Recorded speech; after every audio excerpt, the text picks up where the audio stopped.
A disgraced paparazzi lunged at a royal guard for a headline-making photo. Seconds later, he wasn't behind the camera. He was the story. Want to know how it happened? First, hit that subscribe button and comment below where you're watching from now. Let's get into it. The morning light glinted off Ricky Marin's Canon telephoto lens as he scanned the grounds of Buckingham Palace with the predatory focus of a man whose back was pressed firmly against the wall, once the darling of London's tabloid scene. Ricky had built his reputation capturing the raw, unguarded moments of the rich and famous. His photographs had graced front pages and destroyed careers, earning him both fortune and infamy in his prime. Ricky had been unstoppable. His notorious shot of ascertained Duchess in a compromising position with her bodyguard had sold for 6 figures. The tearful breakdown of a reality star outside a rehab facility had paid for his Chelsea flat for nearly 2 decades.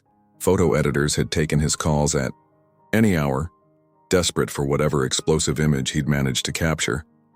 He'd been the king of the paparazzi jungle, feared by celebrities and envied by colleagues, but that was before the industry changed, before smartphones made everyone a photographer, before social media democratized subal celebrity scandal, before web platforms slashed rates for freelancers while demanding ever more sensational content, before 3 younger, hungrier photographers had scooped him on major stories in a row, making him look slow and out of touch. Now at 43, Ricky Marston was dangerously close to becoming as irrelevant as last week's headlines. His editor at the Daily Exposé, once eager to publish anything with Marin's byline, now sent his submissions back with cutting notes about lacking impact and missing the moment. Younger photographers snickered behind his back about old-school methods and dinosaur equipment.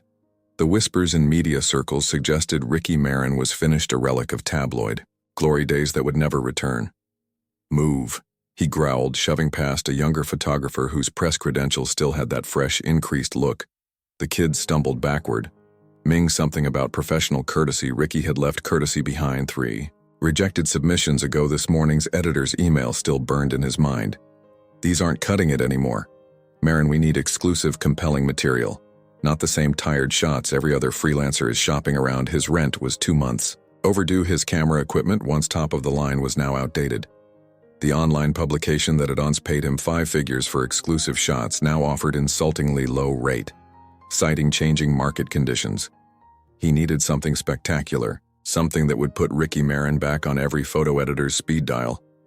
That's when he noticed the guard Bramwell carriage stood at this post with perfect stillness, a living statue in scarlet and black. His bearskin cap added imposing height to his already tall frame, and his ceremonial rifle was positioned with mathematical precision across his body.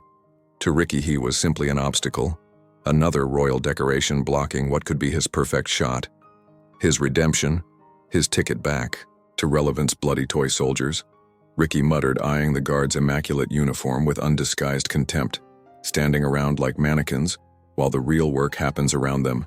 "Press credentials must be visible at all times," announced a palace.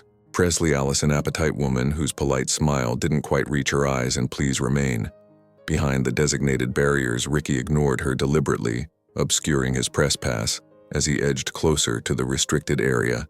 The laminated card dangling from his neck had been through as many wars as he had, coffee-stained and creased, but still his passport to the inner circles that ordinary citizens couldn't access.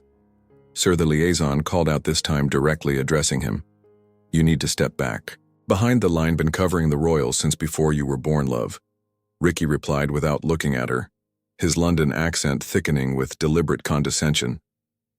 "I know where I allowed to stand." From his position near the palace gates, guard carriage maintained his forward gaze, but his peripheral vision, honed through years of military training, registered Ricky's encroachment. Behind the ceremonial stillness of his stance lay the mind of a soldier who had served with distinction in Afghanistan, who had led night patrols through hostile territory, who understood that threats often announced themselves through small disciplinary infractions before escalating to something more dangerous beneath his scarlet tunic and gleaming brass buttons. Sergeant Bramwell carriage carried more than just the weight of tradition. The scar that ran along his left shoulder blade was a souvenir from an ambush outside Kandahar during his first deployment, a night when 3 of his unit hadn't made it home. The slight stiffness in his right knee on cold mornings reminded him of the IED that had nearly taken his leg during a routine patrol in Helmand Province. while tourists saw only the ceremonial facade cage's body, mapped a geography of service and sacrifice that few civilians could comprehend. Standing motionless for hours required a discipline that Carriage had first learned in the dust and danger off forward operating bases there. Stillness wasn't ceremonial, but tactical, the difference between being spotted by enemy observers or remaining invisible until the mission could be completed. The same mental techniques that had kept him focused during 18-hour surveillance operations now enabled him to maintain perfect composure despite the summer heat. Despite the curious tourists, despite the increasingly aggressive photographer edging ever closer to the security perimeter. "That photographer is going to cause trouble," murmured an elderly man to his companion as they observed from a respectful distance. Both men wore blazers adorned with military pins and campaign medals, veterans who understood the meaning behind the ceremonial display that tourists came to photograph his companion's Silverado, but standing with the straight-backed posture of someone who never quite leaves military service behind, not a different era. Now, Jeffrey, when we served, there was respect for the uniform regardless of whose shoulders carried it. Royal convoy, approaching from the mall, crackled, a voice through several photographers. Earpieces, the coded message spread through the press pack like electricity, charging the air with anticipation. 2 minutes out. Someone murmured, "Word is the Duke has an unscheduled guest with him. Could be that American diplomat." Everyone's been speculating about the information triggered an immediate recalculation in Ricky's mind. An unexpected diplomatic appearance meant potential for exactly the kind of exclusive his editor had demanded, if he could capture the right interaction, the right expression, between royalty and American politics, especially given the recent tension between the governments. It could be front-page material, career-saving material. Photographers around him were already jockeying for position, the earlier professional decorum. Dissolving into barely controlled chaos, telephoto lenses extended like weapons tripods, dug into position, and the muttered profanities increased as everyone sought the premium angles. Ricky surveyed the scene with mounting frustration. The younger photographers had claimed the prime locations, their equipment newer, their connections fresher through breaks in the crowd. He calculated a new approach if he couldn't get a clean shot from his current position. Perhaps there was another way.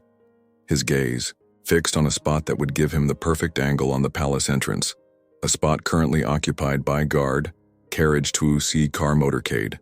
30 seconds out, announced another photographer the information, rippling through the crowd and ratcheting the tension higher.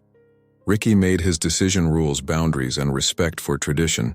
These were luxuries for those whose careers weren't hanging by a thread with the single-minded focus that had once made him London's most feared paparazzo. He began, moving deliberately toward Cage's position, his weathered cannon gripped like a weapon. "Marin, get back behind the line," shouted the palace liaison, spotting his movement too late.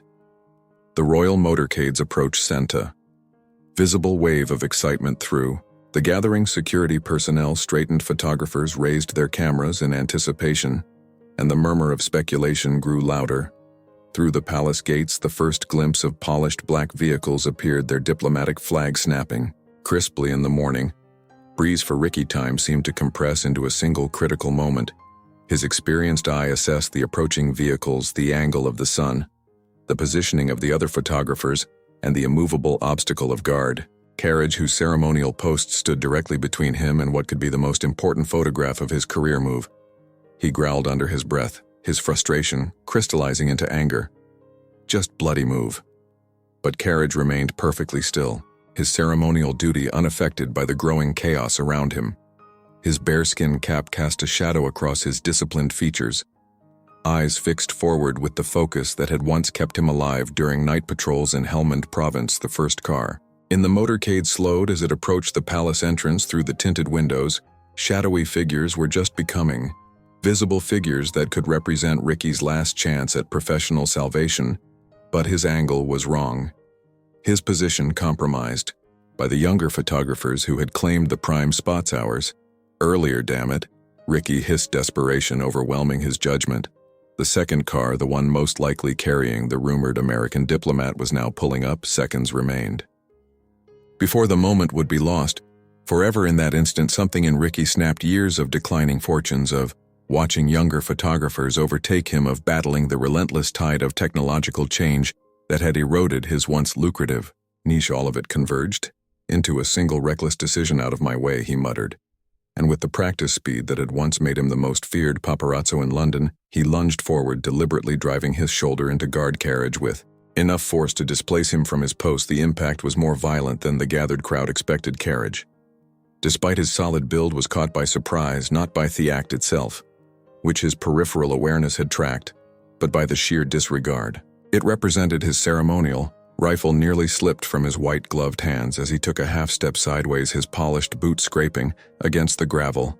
A collective gasp rose from the onlookers, tourists with phones raised, froze in shock. Fellow photographers lowered their cameras. In disbelief for a moment, the entire scene seemed suspended in horrified disbelief. Ricky, oblivious to the line he had crossed, seized his moment, his camera whirred in rapid-fire mode, capturing frame after frame of the royal party emerging from the vehicle, the American diplomat's surprise at the waiting press contingent clearly visible on his face. Got you? Ricky whispered, a grim smile of triumph spreading across his weathered features as he checked his cameras. Display. The images were perfect, intimate, revealing exactly the kind of unguarded moments that had once made his reputation. But his victory was short-lived. The silence that had fallen over the palace grounds was broken by the voice of the older veteran, Geoffrey, who stepped forward with righteous indignation, radiating from every line of his aged but still military bearing. In all my years, he declared, loud enough for those nearby to hear clearly, I have never witnessed such a disgraceful display of disrespect to the Queen's Guard. More voices joined in a chorus of disapproval swelling around Ricky. Security personnel were already moving toward him with purposeful strides, radio communications crackling with urgent reports of the incident. Carriage, meanwhile, had recovered his position with remarkable discipline, resuming his ceremonial stance as if nothing had happened. But those close enough noticed a change, subtle but unmistakable. The set of his jaw had hardened, the stillness of his posture now carried a different quality. Not the practiced immobility of ceremony, but the coiled tension of a combat soldier assessing a threat. The two military veterans exchanged knowing glances, recognizing the shift that civilians might make. Miss, he's not standing ceremonial anymore, murmured Jeffy's companion. That's active posture now. I got the shot, Ricky announced defiantly to the security officer who had demanded his camera, and you've got no legal right to confiscate my property. His posture remained confrontational, years of pushing boundaries having instilled in him a reflexive resistance to authority. This is a serious security incident.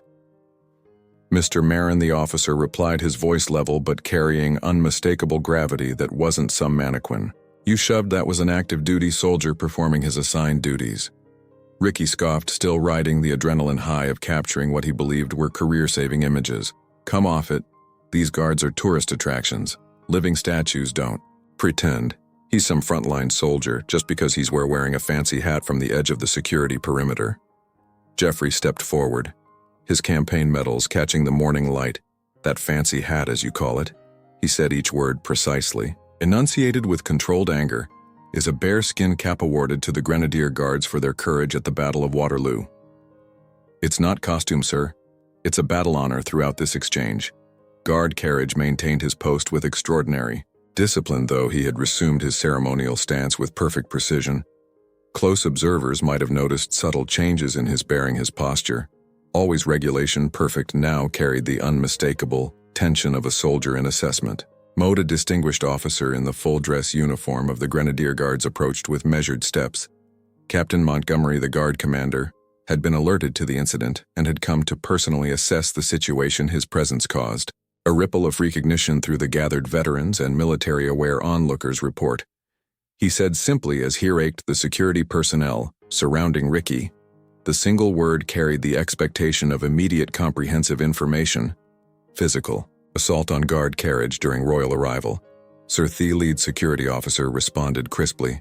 Subject is press photographer Ricky Marin. Credentials show multiple prior warnings for boundary violations. Montgomery's gaze swept over the scene, assessing every detail with practiced efficiency. When his eyes met Carriage's, a nearly imperceptible nod passed between them, an acknowledgement of discipline maintained under provocation. Mr. Marston Montgomery addressed the photographer. Directly, his voice carrying the quiet authority that commanded combat units. Are you aware of the legal status of the Queen's Guard? Ricky, still clutching his camera, attempted to maintain his earlier defiance. They're ceremonial for tourists. Everyone knows that Guard Carriage. Montgomery called, not turning away from Ricky's service record for the first time since the incident began. Carriage spoke, his voice carrying the clear precision of military address while maintaining his forward focus and ceremonial stance. So, Sergeant Bramwell Carriage, Sir Grenadier Guards, 8 years of service, 2 tours in Afghanistan, 1 in Iraq, specialized reconnaissance and close protection duties with special operations units in classified deployments. The recitation of combat credentials cast the ceremonial uniform in a completely different light. Ricky's dismissive characterization of toy soldiers withered under the reality of active wartime service.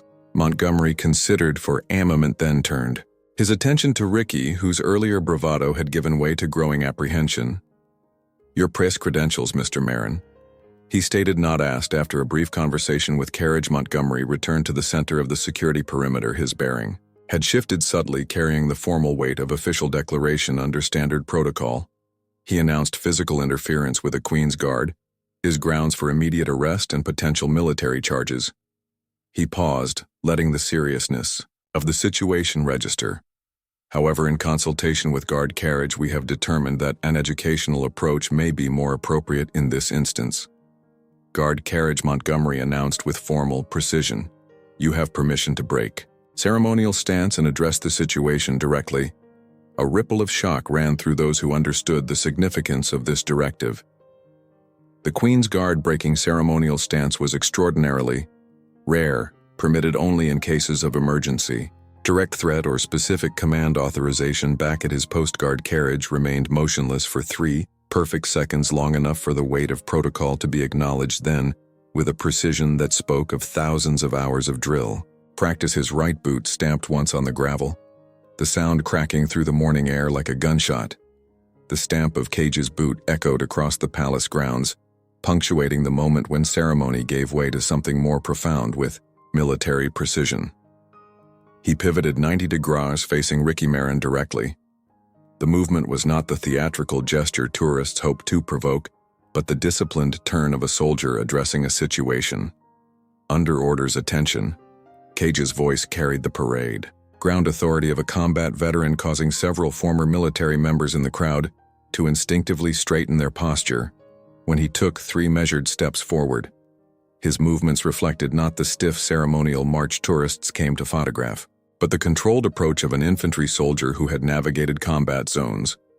Mr. Marin, Carriage addressed Ricky directly, his voice level but carrying enough authority to slice through the tension. I am Sergeant Bramwell Carriage of the Grenadier Guards. Before earning the right to stand at this post, I served 2 tours in Afghanistan's Helmand province and 1 in Iraq. My uniform is not a costume. My post is not a tourist attraction. My duty is not a performance. The crowd had fallen into complete silence, cameras fixed on this unprecedented moment. Tourists who had come to London expecting only pageantry and photo opportunities now found themselves witnesses to something far more profound.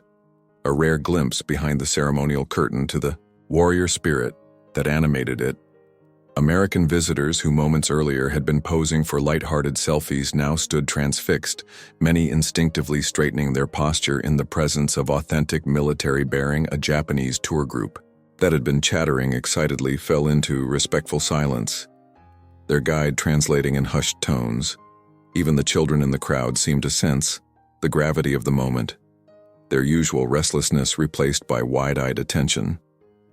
Ricky, confronted by the reality of the man he had dismissed as a toy soldier, found himself unable to maintain his previous dismissive attitude.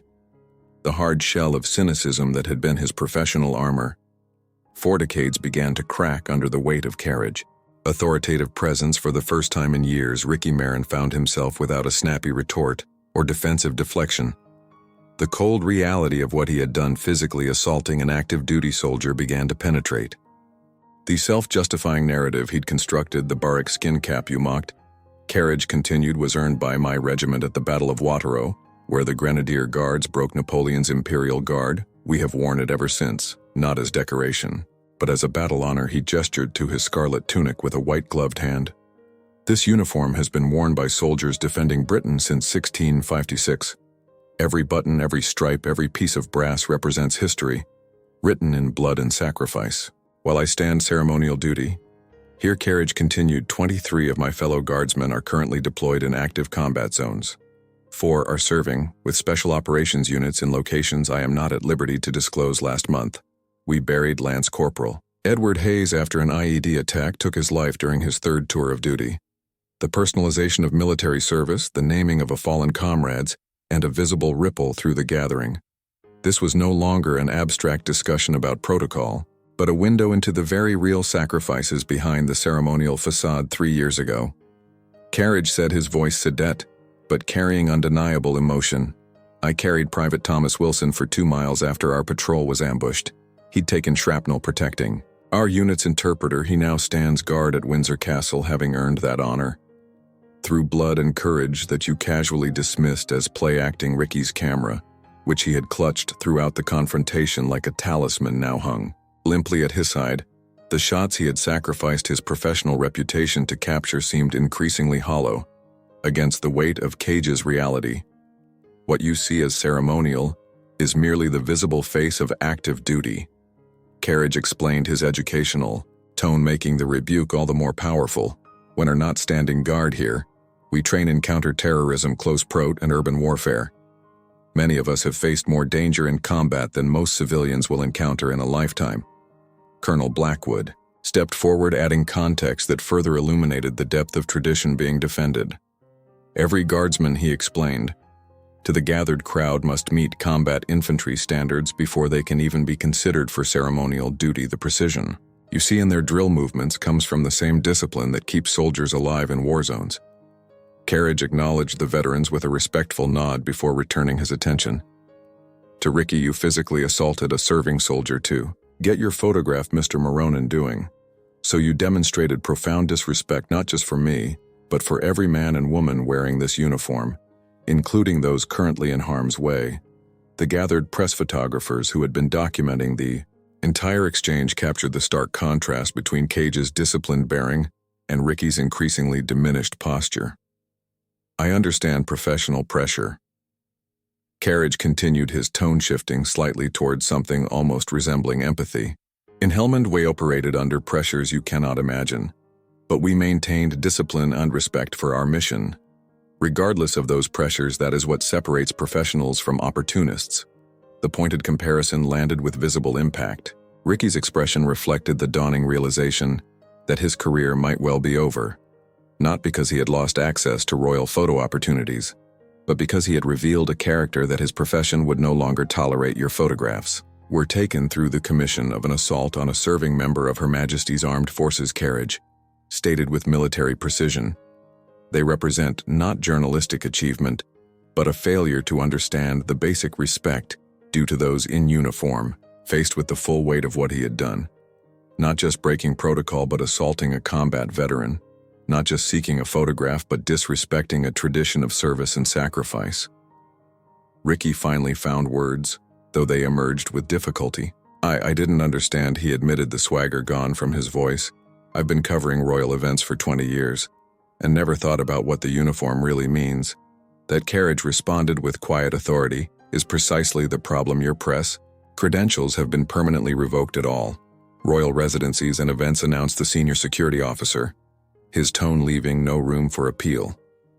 The Royal Press Association will receive a full report, and the decision about whether your overall media accreditation should be reviewed rests with him.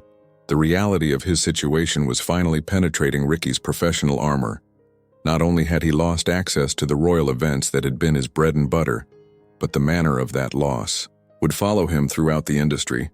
No publication with any hope of maintaining official access would risk association with him as security prepared to escort Ricky from the palace grounds. Several of the younger photographers approached Captain Montgomery with a request. After a brief consultation, he nodded his permission. Their spokesperson, a photojournalist from one of the more respected Sunday magazines, addressed the gathered crowd as members of the press who respect both our profession and the institutions we cover. We want to formally apologize to Guard Carriage and the regiment he represents. Mr. Marin's actions do not reflect the standards we uphold under Escort Ricky began his walk of shame toward the palace gates as he passed guard car's position. He paused briefly. I truly didn't understand what the uniform represented. He offered more plea than explanation. Carriage, who had resumed his ceremonial stance with perfect discipline, gave no response. His duty had already been discharged through his authorized address. Further engagement would serve no purpose.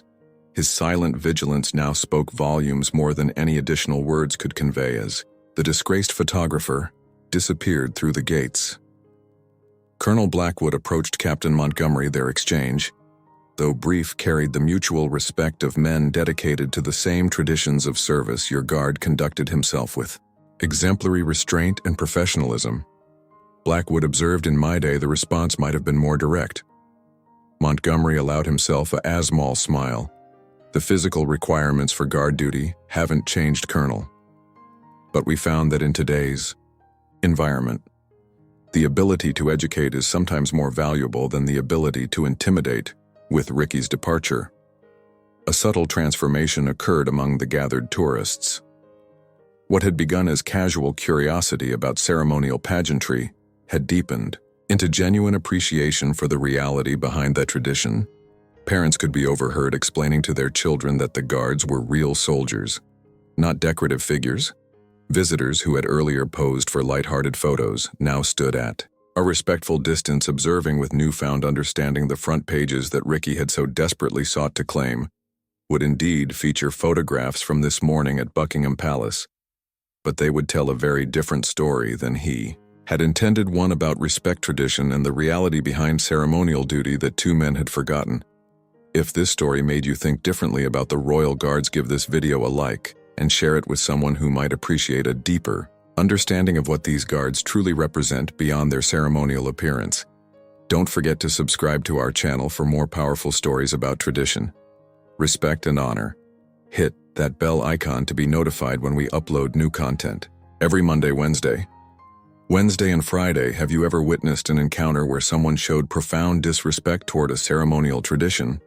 And what do you think is the line between getting a good photograph and respecting military personnel and traditions? Check out our other videos appearing on your screen right now, and join us tomorrow for another compelling story that reveals the strength and dignity behind the ceremonial facade of the Royal Guards.